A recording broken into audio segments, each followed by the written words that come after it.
Garbage collection in Java. അതാണ് 9ാമത്തെ programme. So അതിൻ്റെ theory ഒന്ന് പറയാം. ഗാർബേജ് കളക്ഷൻ എന്ന് പറഞ്ഞു കഴിഞ്ഞാൽ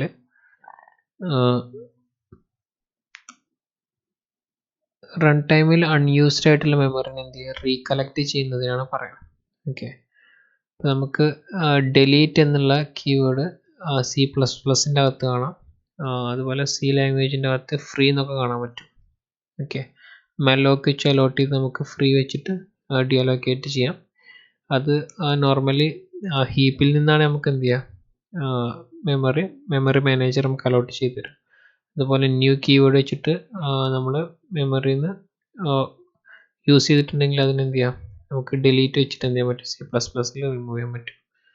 ഓക്കെ, ജാവയിൽ ഈ കാര്യങ്ങൾ എന്താണ് മോർ എഫീഷ്യൻ്റ് ആയിട്ട് എന്ത് ചെയ്യും, മെമ്മറി മാനേജർ ചെയ്യും. മെമ്മറി മാനേജ്മെൻറ്റ് JVMൻ്റെ അകത്ത് ജാവ വെർച്വൽ മെഷീൻ്റെ അകത്ത് ഇംപ്ലിമെൻറ്റ് ചെയ്തിട്ടുണ്ട്. ഓക്കെ, അതുകൊണ്ട് തന്നെ ജാവ കളക്ടർ, ഗാർബേജ് കളക്ടർ എന്താണ് മോർ എഫീഷ്യൻ്റ് ആണ്. അത് ഓട്ടോമാറ്റിക്കായിട്ട് എന്ത് ചെയ്യും, കാര്യങ്ങൾ ചെയ്യും.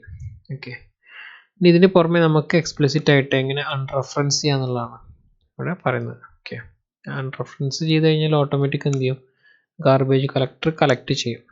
ഓക്കെ, അൺറെഫറൻസിങ് എന്ന് പറഞ്ഞു കഴിഞ്ഞാൽ ഇപ്പോൾ നമ്മൾ S= new object, new class. Okay, അപ്പം class name object = new class name. അപ്പോൾ ആ രൂപത്തിൽ നമ്മൾ ചെയ്തിട്ടുണ്ടെങ്കിൽ നമ്മൾ അതിന് ശേഷം S= null എന്ന് കൊടുക്കണം. അപ്പോൾ എന്താവും, അവിടെ ഒരു സംഭവം പിന്നെ എന്താ പറയുക, റെഫറൻസിങ് ഒഴിവാക്കും. ഓക്കെ, അതുകൊണ്ട് തന്നെ അത് അൺറെഫറൻസ്ഡ് ആവും. അപ്പോൾ തന്നെ എന്ത് ചെയ്യും, ഗാർബേജ് കളക്ടർ അത് കളക്ട് ചെയ്യും. ഓക്കെ,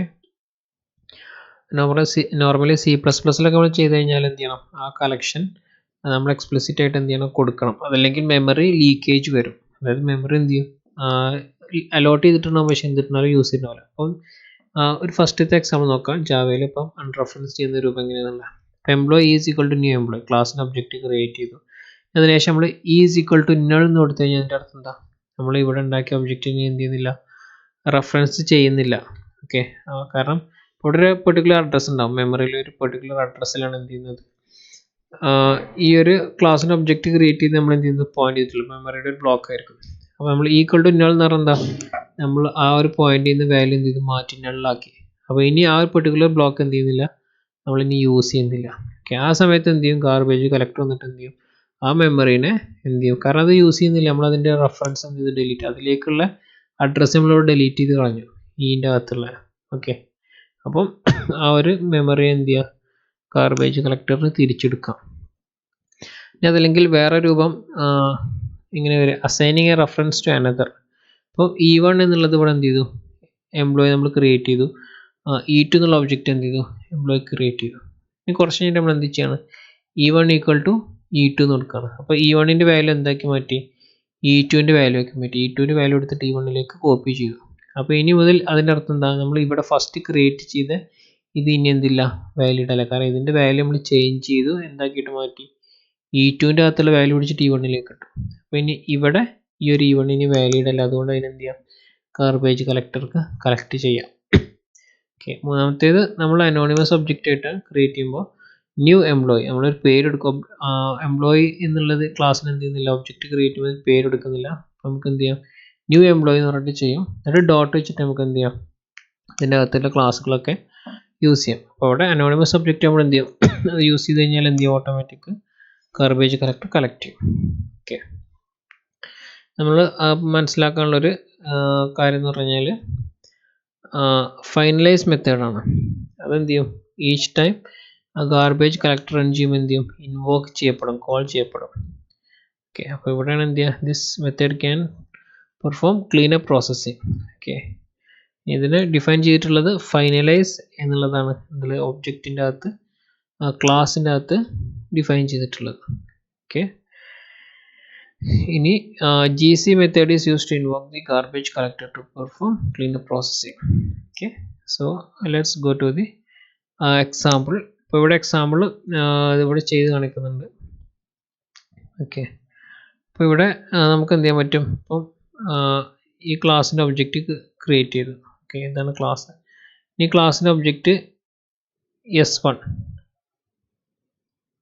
ഈക്വൽ ടു നൾ എന്ന് കൊടുത്തു കഴിഞ്ഞാൽ എന്ത് ചെയ്യും, ആ ഒരു സമയത്ത് എന്ത് ചെയ്യും, നമ്മുടെ ഗാർബേജ് കളക്ട് ചെയ്യും. ഓക്കെ, അപ്പം ഫൈനലൈസ് എന്നുള്ള ഈ ഒരു ഫംഗ്ഷൻ വർക്ക് ചെയ്യും. അപ്പോൾ നമുക്ക് മെസ്സേജ് പ്രിന്റ് ചെയ്ത് കാണാൻ പറ്റും. ഓക്കെ, ഇനിഷ്യലി നമ്മളിത് നള്ളാക്കാത്ത രൂപത്തിൽ കൊടുത്തു നോക്കാം. ഓക്കെ, ഇതെല്ലാം കമൻറ്റ് ചെയ്ത് വെച്ച് റൺ ചെയ്യാം.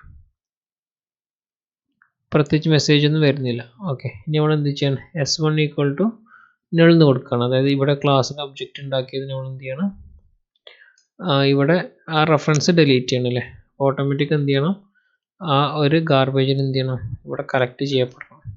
ഓക്കെ, റൺ ചെയ്ത് അപ്പോൾ ഇവിടെ എന്ത് ചെയ്തു, ഒബ്ജക്റ്റ് ഈസ് ഗാർബേജ് കളക്റ്റഡ് അല്ലേ. അപ്പോൾ ഒബ്ജക്റ്റിന് എന്ത് ചെയ്തു, ഏത് ഒബ്ജക്റ്റിന്, s1 ഇവിടെ ഉണ്ടാക്കിയ ഒബ്ജക്റ്റിന് എന്ത് ചെയ്തു, ഗാർബേജ് കളക്ട് ചെയ്തു, കാരണം റെഫറൻസ് ഡിലീറ്റ് ആയി. ഇനി വേറെ എക്സാമ്പിൾ s2. സിമിലർലി നമ്മൾ എന്ത് ചെയ്യണം, s2 ഈക്വൽ ടു നൾ എന്ന് കൊടുക്കണം. അപ്പോഴെന്ത് ചെയ്തിട്ടുണ്ടാവും, ആ ഗാർബേജ് അവിടെ കളക്ട് ചെയ്യപ്പെടും. ഓക്കെ, s1ന് x2ന് കറസ്പോണ്ടിങ് ആയിട്ട് ഗാർബേജ് കളക്ട് ചെയ്യപ്പെടും. ഇനി അതിൽ നമ്മൾ like s1 equal to s2 എന്ന് കൊടുക്കുകയാണ്. ഓക്കെ, സോ ആ ഒരു ടൈമിനും എന്ത് ചെയ്യും, ഒബ്ജക്റ്റ് എന്ത് ചെയ്തു, ഗാർബേജ് കളക്ട് ചെയ്തു. Okay, fine. അതല്ലെങ്കിൽ നമുക്ക് ലൈക്ക്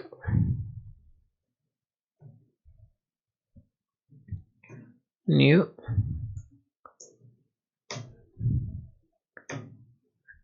ടെസ്റ്റ് ഗാർബേജ്. ഓക്കെ, അപ്പോൾ അവിടെ കേസിൽ എന്ത് ചെയ്തു, നമ്മൾ ഒബ്ജക്റ്റിന് പേര് കൊടുത്തിട്ടില്ല, പക്ഷെ അത് റൺ ചെയ്ത് ഉടനെ എന്ത് ചെയ്യും, അതിന് ഗാർബേജ് കളക്ട് ചെയ്യും. കാരണം നമ്മളത് ലേറ്റർ റെഫറൻസിന് വേണ്ടിയിട്ട് എന്ത് ചെയ്യുന്നില്ല, വേറെ പേര് കൊടുത്തിട്ട് എന്ത് ചെയ്യുന്നില്ല, ഇവിടെ സേവ് ചെയ്ത് വെക്കുന്നില്ല. ഇവിടെ യൂസ് ചെയ്ത് കഴിഞ്ഞ് നമ്മൾ എന്ത് ചെയ്തു, ക്ലോസ് ചെയ്തു. അപ്പോൾ നമുക്കിവിടെ ഒരു ഫംഗ്ഷൻ ഉണ്ട് വിചാരിക്കുക, പബ്ലിക് വോയിഡ് ആഡ്. ഓക്കെ, ഒരു സിമ്പിൾ ഫംഗ്ഷൻ. നമുക്ക് വേണമെങ്കിൽ എന്ത് ചെയ്യാം, ഈ ഒരു ഫംഗ്ഷൻ കോൾ ചെയ്യണമെങ്കിൽ ക്ലാസ്സിൻ്റെ ഒബ്ജക്റ്റ് ക്രിയേറ്റ് ചെയ്ത് അവിടെ തന്നെ നമുക്ക് എന്ത് ചെയ്യാം, ആഡ് എന്നുള്ള ഫംഗ്ഷൻ എന്ത് ചെയ്യാം, കോൾ ചെയ്യാം. ഓക്കെ, അതായത് ഒബ്ജക്റ്റ് ക്രിയേറ്റ് ചെയ്യേണ്ടതില്ല, ഒബ്ജക്റ്റ് ക്രിയേറ്റ് ചെയ്യപ്പെട്ടു യഥാർത്ഥത്തിൽ, പക്ഷെ നമ്മൾ എന്ത് ചെയ്യുന്നില്ല, ഇതുപോലെ വേറൊരു പേര്, ക്ലാസ്സിൻ്റെ പേര് വെച്ചിട്ട് ഒബ്ജക്റ്റ് ആയിട്ട് എന്ത് ചെയ്യുന്നില്ല, അവിടെ വെക്കുന്നില്ല. ഒബ്ജക്റ്റ് ക്രിയേറ്റ് ചെയ്തു, ആ ഇൻസ്റ്റൻസിൽ യൂസ് ചെയ്തു, അത് കഴിഞ്ഞാൽ എന്ത് ചെയ്തു, അതിന് ഗാർബേജ് എന്ത് ചെയ്യും, കളക്ട് ചെയ്യും. അപ്പോൾ ഈ കാര്യങ്ങളൊക്കെയാണ് എന്തുള്ളത്, ഈ ഗാർബേജ് കളക്ടറിൻ്റെ അകത്ത് മെയിനായിട്ട് പറയാനുള്ളത്. ഓക്കെ, സോ ഈ ഒരു പ്രോഗ്രാം നിങ്ങൾ ചെയ്യുക. ഓക്കെ, അതിൻ്റെ ഔട്ട്പുട്ടും കാര്യങ്ങളും എഴുതുക. ഓക്കെ, കാര്യങ്ങൾ മനസ്സിലാക്കുക, അതിൻ്റെ കൺസെപ്റ്റും കാര്യങ്ങളും എന്ത് ചെയ്യുക, ക്ലിയർ ആയിട്ട് നിങ്ങൾ മനസ്സിലാക്കുക. എന്താണ് ഗാർബേജ് കളക്ടർ, ഗാർബേജുകൾ എന്ത് ചെയ്യും, അൺറെഫറൻസ്ഡ് ആയിട്ടുള്ള ഒബ്ജക്റ്റുകൾ ഉണ്ടെങ്കിൽ അതിനൊക്കെ എന്ത് ചെയ്യും, കളക്ട് ചെയ്യും, ഓട്ടോമാറ്റിക്കായിട്ട് മെമ്മറിയിൽ നിന്ന് സ്വീപ്പ് ചെയ്തിട്ട് എടുക്കും. Okay, fine, thank you.